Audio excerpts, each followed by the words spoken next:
I'm back live and I'm so excited, you guys. Today, I have one of my favorite humans that honestly, if I'm being 100% transparent, we literally just met this week, but I don't care. I'm like totally in love with her. Her name is Sabrina Victoria. She's right here on the screen as you see. Welcome, Sabrina. I want to give you a proper introduction though. So I want to read you a little bit of a bio on Sabrina, and then we're going to hear all about her. Okay. So give me 2 seconds to read this to you because you don't want to miss this girl. Like, she's full of it. She's got so much going on in her life.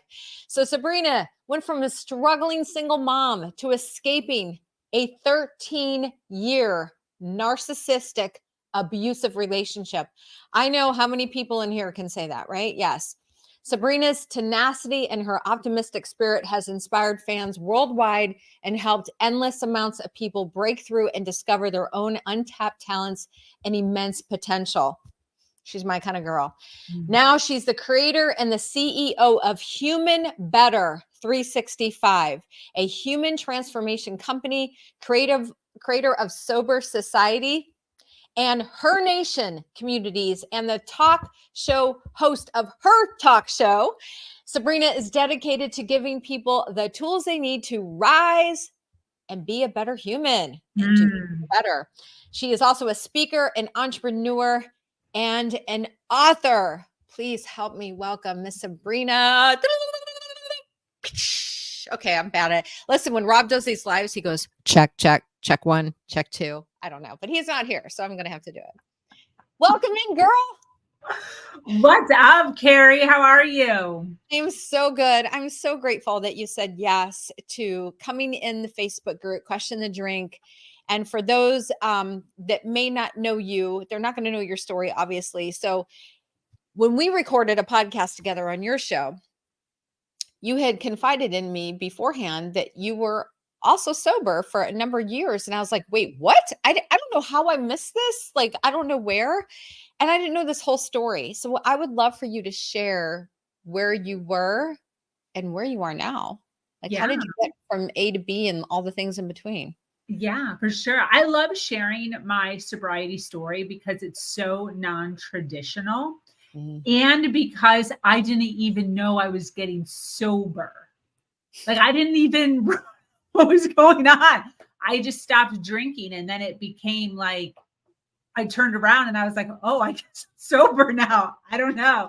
But so my story is, I was raised as a Jehovah's Witness. A lot of people don't know that about me. And I wound up getting pregnant at the age of 20. I have a hair at the age of 20 with no husband. So because I wasn't married and I was pregnant, I was a sinner. And because I was a sinner as a Jehovah's Witness, you're cast out. Yes. I lost communication with my entire family, my entire community, everyone that I had known. And I led this stereotypical single mom, just broke life of literally no money, digging in my couch cushions for 25 cents to put gas in my car because I'm negative in my account, eviction notices on my apartment door every other month, and just total despair, total darkness, wanting to commit suicide, dealing with postpartum, just absolutely hating my life. About a year and a half in, I met a man. That man had money. Therefore, I thought he was given to me by God. So I ignored all the red flags. Can I just pause there for a second? Because there's so many things in this story right away that I know somebody listening to this, they're gonna see through the gold here, the gold of the lessons. Growing up in a religion and I'm very familiar with a Jehovah's Witness, very, very familiar with it. And neither here nor there, I'm not here to judge. I love all people and there's no judgment, but there is that mindset of certain ways. And so when you were excluded from the church, literally not welcome anymore, now you have this mindset of like, well, where do I belong? Right. Yeah. And now you have this man come along who shows you love and attention. Right. And a lot of us, when we're younger and even older, let's face it, we are craving that love and attention. We just want to be seen, heard, and appreciated and all the things. You're getting all this now from this guy, and he has money, which is something you didn't have. You can see all the writings on the wall of why you were so drawn to him. Yep. So continue on. I love this already. Yeah. So I ignored all the red flags. Within a very short amount of time, he convinced me to leave my place because I couldn't afford it anyways. So he gifted me to move in with him. He told me to quit my job because it was paying crap anyways. Why don't you just work for me? So he gifted me a job or home and then a job. Sorry. And I turn around very soon after that, and I'm working 14 to 16 hours. I'm making $250 a week. Still broke. So because I didn't have to pay for rent, he said $250 is good enough to pay groceries, car, insurance, gas, toiletries, all the things. So it doesn't take a scientist to realize I'm still broke. I'm still zero at the end of every month. So I did that for about 8 years. And 8 years. 8 years. Yeah. Wow. Working 14 to 16 hours a day. We went from, when I met him, he was making about 100 grand, which to me was like millions. Yeah. He was living in a little small townhouse. 8 years later, we're living in a bougie house in Boca Raton, Florida. We own 5 houses, 12 cars. We're making $1 million a year, 0 debt. Nothing is in my name. Still making $250 a week. So I'm on the floor one day having a total mental breakdown in the bathroom. And I always say, Google saved my life. I Googled, why is my boyfriend bullying me? He was always so mean to me all the time. And Google was the one that saved my life. Google told me I was in a narcissistic relationship, that I was enduring mental, emotional, sexual, and financial abuse, emphasis on the financial abuse, and I needed to escape. So I opened up a secret bank account. Soon after that, I started 3 online secret businesses. And over the course of a couple of years, I saved $50,000.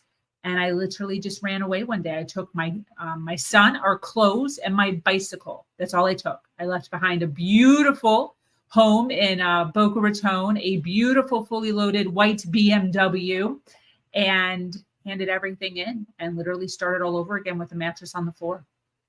Wow. Wow. Wow. Wow. I did not know that story at all. Thank you so much for sharing that. It just goes to show it doesn't matter how much we have material wise.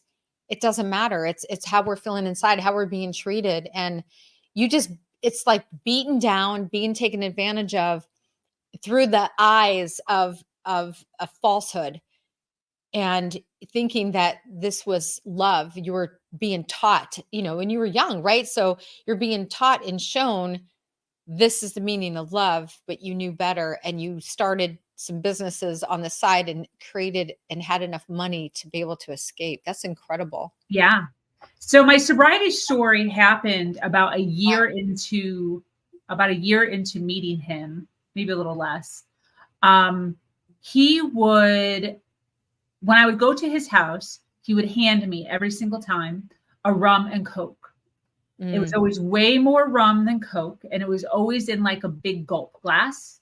So like one of those big ones, like more than half rum. And I'm a little person, and Coke. And I would get so wasted. And then he would rape me.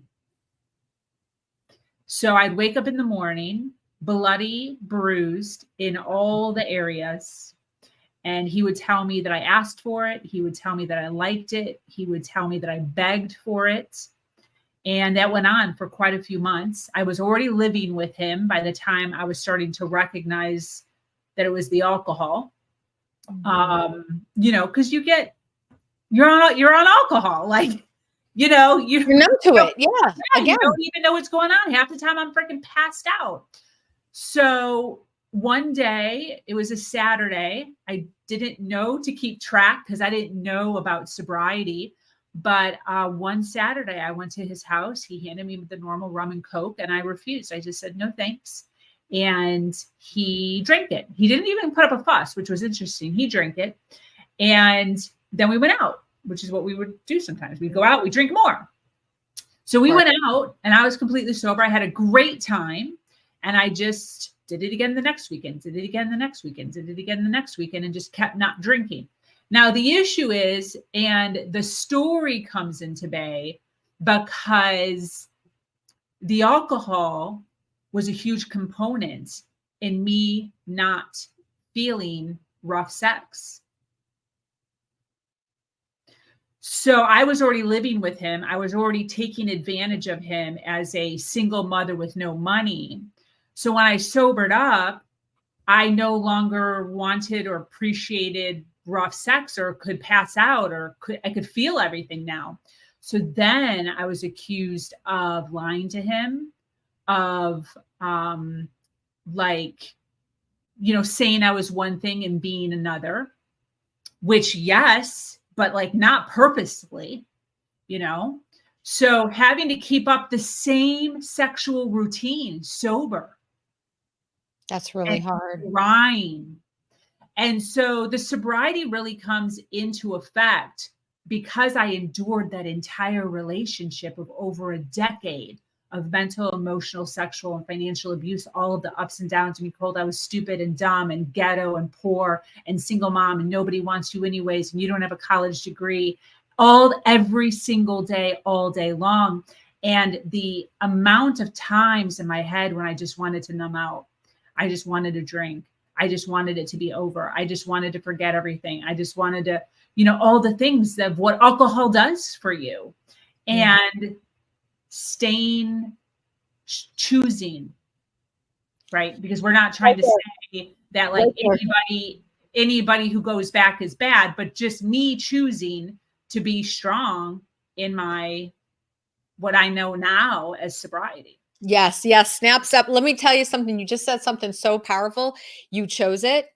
Yeah. And when we're stuck, when we are in a situation that we know is not good for us, we have a choice. Being in the gray area is a choice. Now, I want to go ahead and say, I think, Sabrina, you were well into such a deep shades of gray in this relationship. I mean, I'm so grateful that you escaped alive and that nothing bad happened. And I mean, really traumatic happened. Being taken advantage of and raped with rough sex, to me, is massive big T trauma, right? Big T trauma, you guys. We all have trauma. We have little T trauma. We have big T trauma. Sabrina, you endured some big T trauma, but you had it within you to know that you still had a choice to get out of the situation. And what you've created for yourself on the side and without his knowledge is incredible. And that is the reason why you're here. I mean, that's the reason why you're sitting with me right now, is that you were able to go through that experience. Then what happened after you left? Because I want to tie something in. So you left that relationship? Yeah. And after you go back to when you stopped drinking, because we're getting to that, because I know it has something to do with your son. You were a year into your relationship. You drank too much one night. Take it from there. Yeah. So, as far as not drinking, I mean, there's several reasons. I mean, driving home, blackout, not even recognizing how I even got home, like waking up and I'm like, I don't even know how I got home. One of the biggest turning points for me, though, which is the main story that I tell, is a story with my son. I had just picked him up from the woman who was watching him. It was a Sunday morning, driving home. My son is, I don't even know, he's like just learning to sit, barely walking. And we're probably just barely walking.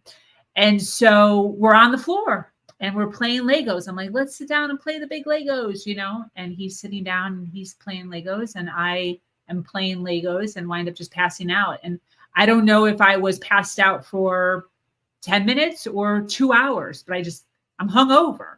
And when I woke up, I just had this epiphany of, this is not I'm a good mom. And this is not behavior of what a good mom is in my book of business. So, between the combination of 3 stories, I just had to take my power back. I had to make some changes. Yeah. Wow. Wow. We have something very similar there, which was my own enough that I had, and it involved my younger son, 23 at the time, but I had come home from 4th of July, drinking all day. I mean, literally drank from 12 o'clock till, I got home at 10 all day long. Started Mm. with vodka lemonades, then it went to mixed drinks, then it went to wine, shots of Tuaca, which was really amazing stuff, but drank way too much.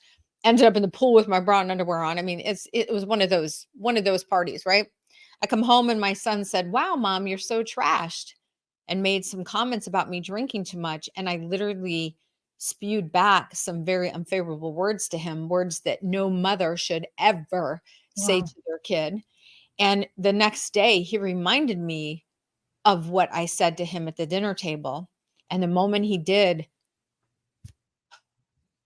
I still get emotional because it was really hard. Yeah. He reminded me of everything that I said. And it was like, oh my gosh, I was broken. I felt so terrible. And it was like, I can never let this happen again. Yeah. And that was the catalyst of the initial change. It Yeah. took 6 weeks for me though to finally make that decision to end my relationship with alcohol. But that was the catalyst. And so, when I talk about the Decide series, for those that know the Decide series, having that desire to change is one thing, which I did, but having that exploring your why has to be so big. And if it's not big enough, you're not going to make it happen. And so for you, for me, had a lot to do with our kid. Also, it had to do with your health, my health, had to do with your life. Like we're Yeah. talking, this was crucial for you to make this change and you did it. And something else you said that was so important, you said it a few times now, I just want to reiterate it, is that you chose to Yeah. do something different. And there's so much power when you are in a situation where you feel like you don't have any power left is when you lose. And my friend, you always have power. You always have agency over yourself. If you are in a gray area, especially with drinking, you don't have to like settle for this is what it is. You get to decide. You get to choose what you want. And thank goodness, because if you're in the gray, it means you still have a choice. Yeah. So you Yeah. stopped drinking. Years later, you left. How'd you end up? So you left with 50K in your bank. You had a business. You had no car. Where does Sabrina go from there? Girl, I just started building. I mean, my money story is kind of funny. I mean, I was doing everything. I was renting out 2 rooms, Airbnb. I was flipping garbage on OfferUp. I was literally, I would leave my house at 10:30. So I'd work my business during the day. And then at 10:30 at night, put my son to bed, 10:30 at night, I would leave my house. And I bought a car cash, by the way. And I would leave my house and I would drive around people's the garbage routes. And I would pick up because I was living in bougie Boca. I literally moved short ways from my ex. I wanted my son to stay in the same school district. Wow. And I would just drive around and I'd pick up people's patio sets, lamps, nightstands, kitchenware, all this stuff. And I'd list it the next morning and I'd OfferUp. I was making between $2,000 to $4,000 a month flipping Unbelievable. garbage. Yeah, garbage on OfferUp. Plus my Airbnb was fully paying all of my rent, all of my utilities. And I was building my business. You know what word came to mind? Besides tenacious, which was in your bio? Yeah. Scrappy. And Yes. sometimes you got to be scrappy. Yeah. There's a gal that's in this Facebook group, and I won't say her name out of politeness to her, but she always referred to herself as scrappy. And she's one of the most successful businesswomen I know. She is the most powerful she's this tiny little human, and she's about as powerful as they come. And I'll never forget her saying, she goes, "I'm scrappy." And I'm like, you know what? Yeah, you are. And that's what I thought when you were saying that, because you weren't going to settle. You were No. going to find a way. You weren't going to fail. Yeah. Been there, done that. Yeah. Would it be safe to say, because I think this is such an important lesson, same thing with all the things I had gone through in my own life, childhood trauma, 12 different schools, blah, blah, blah, right? I am so grateful now for having those experiences to create who I am and why I'm actually here on this planet Earth to help others with my story. Do you look back on the past, couple decades going, okay, yeah, it sucked going through it. It was hard. It was hard. I don't want to do that again. I don't wish that on anybody, but do you look at it now and go, you know what? it made me who I am today. And because my God, you are helping so many people like just with your business and what you're doing with Her Nation and oh my gosh, and Better Human. It's like all of that is so, or Human Better, I'm sorry, Human Better 365. So amazing what you're up to in the world now. And I don't think you would have been able to do it if not been Yeah. for even how you were brought up to leaving, to being pregnant, to getting in this terrible relationship, to drinking too much, to being raped and taken advantage of, and then scrapping your way literally to success to where you are. Yeah. I absolutely love my story. Oh I man. love telling my story. And what's so awesome about being in the position that I'm in now and the healing journey that I have been on and am still on is there's always ups and downs, right? There's going to be more ups and downs. It's just part of life. But the really awesome thing about it is now I can literally just say it's just another story. It's just another added story that I can tell in order to give inspiration or to give, a pivot to somebody else and saying, hey, I did it, you do it. Hey, I did Yeah. it, you did it. Hey, I did it, you do it.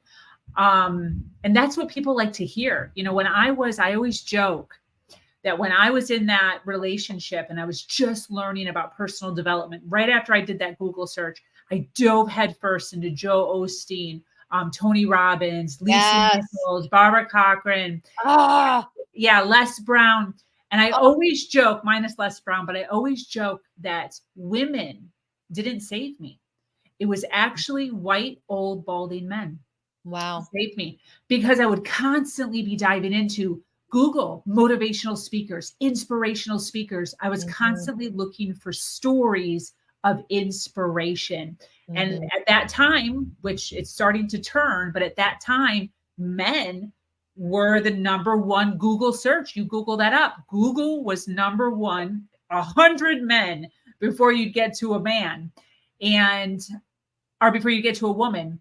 And it's the stories. I was looking for stories of inspiration to tell me that if they did it and I can do it too.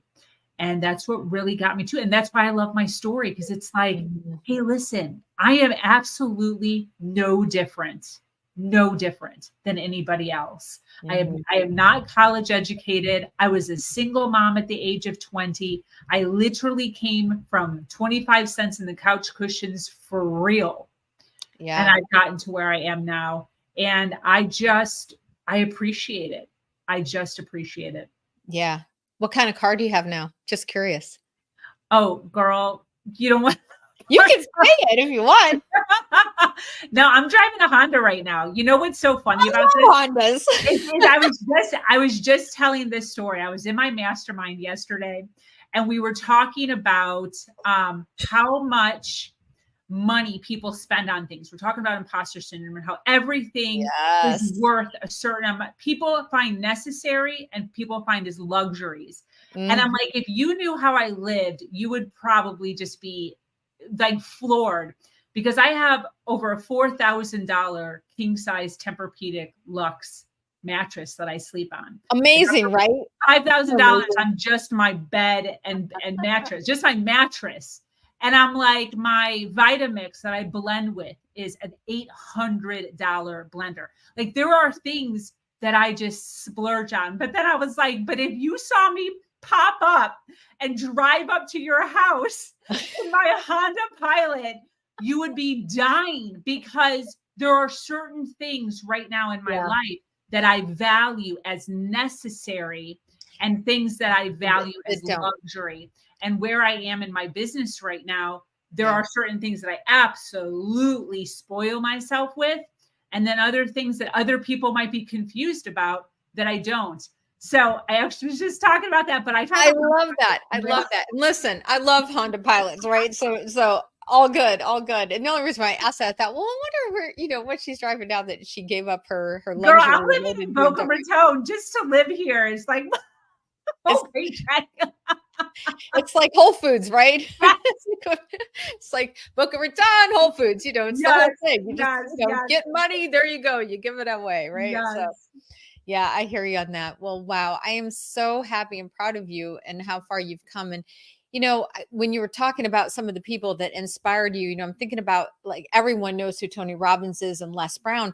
Both of those gentlemen, their stories. If Yeah. you guys don't know their personal stories, please research them. Les came from Les's story alone, just it's like, oh my God, it's so moving, right? The whole like how he got the job in the with the news and or the radio station and just unbelievable. And even Tony, like Tony's story is Yeah. amazing. And I love Ed Milet for those that know Ed's story, same thing. No, Ed didn't come from hard times, but he had a very interesting journey that got him to where he is today.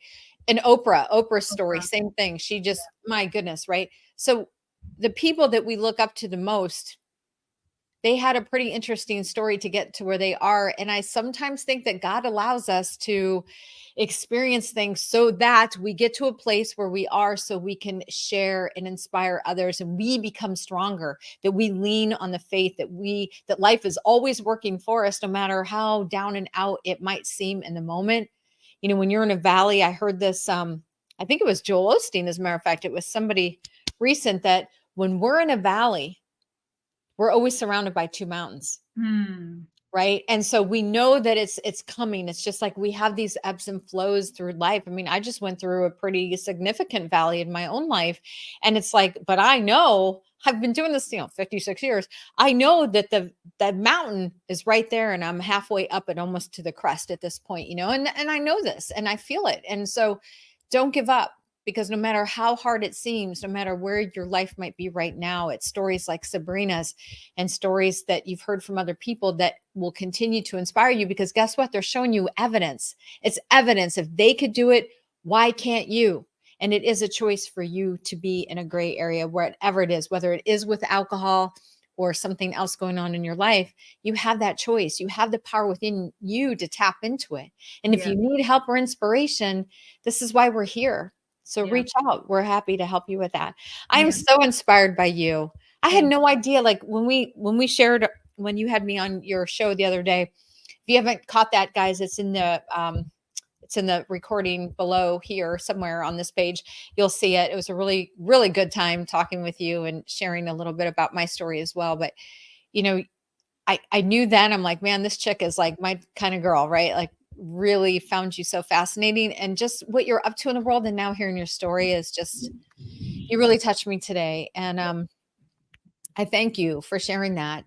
If you had any advice for someone that might be listening that's in a relationship like you experienced, or they're feeling really down and out and they just can't seem to get it together, what would you like to say to them? Hmm. Well, one of the things that I have been saying since I was probably in my late 20s is just a couple of words.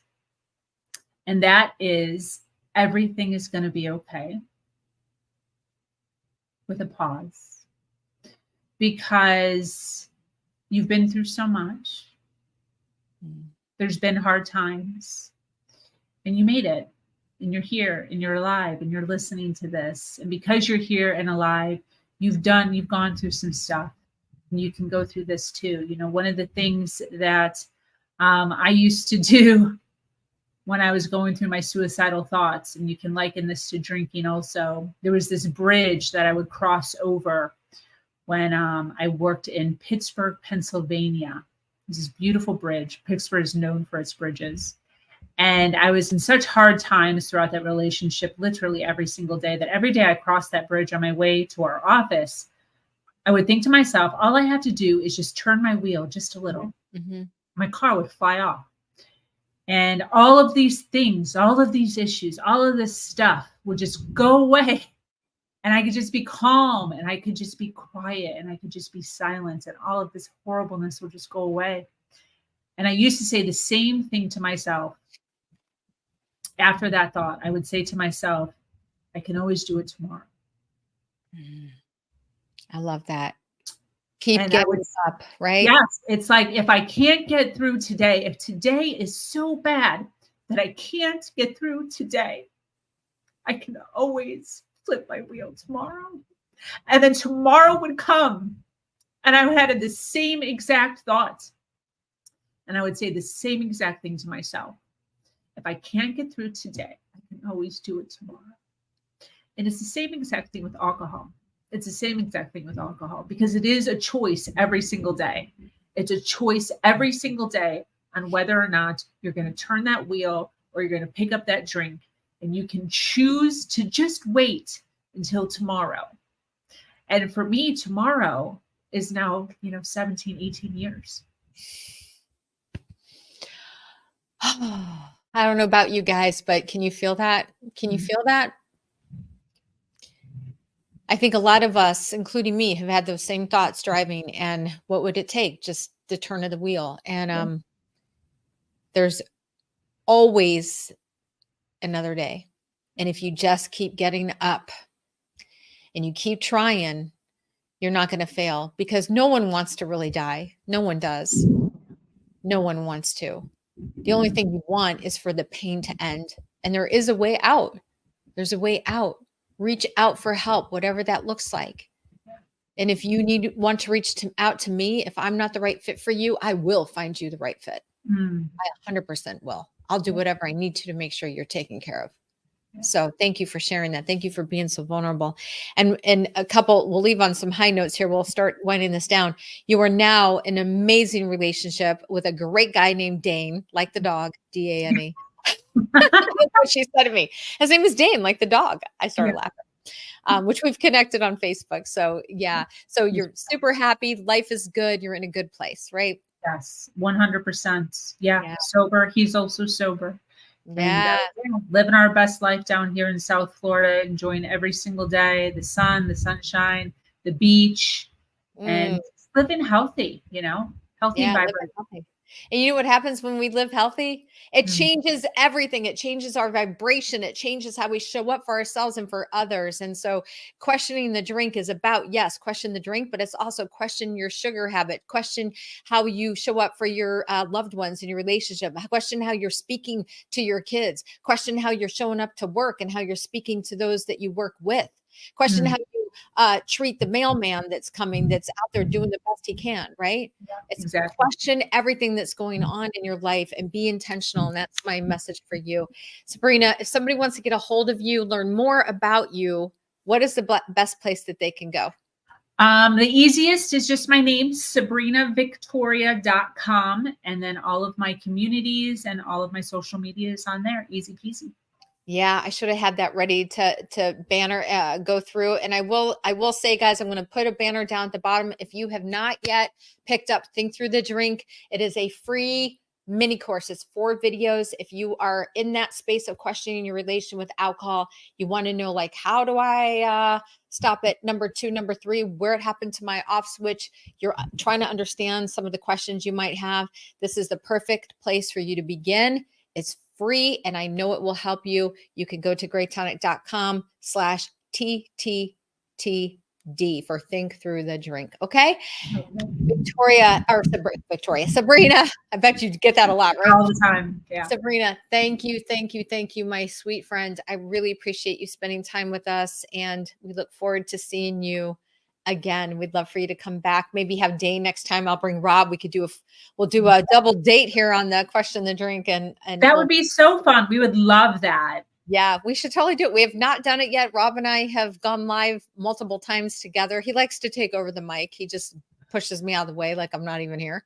And I joke, I think everybody likes Rob better anyway. So he's a comedian. So anyway, we'd love to have Jane on too, and we'll have a good time. So thanks, guys, for watching, and I'll see you real soon. Bye.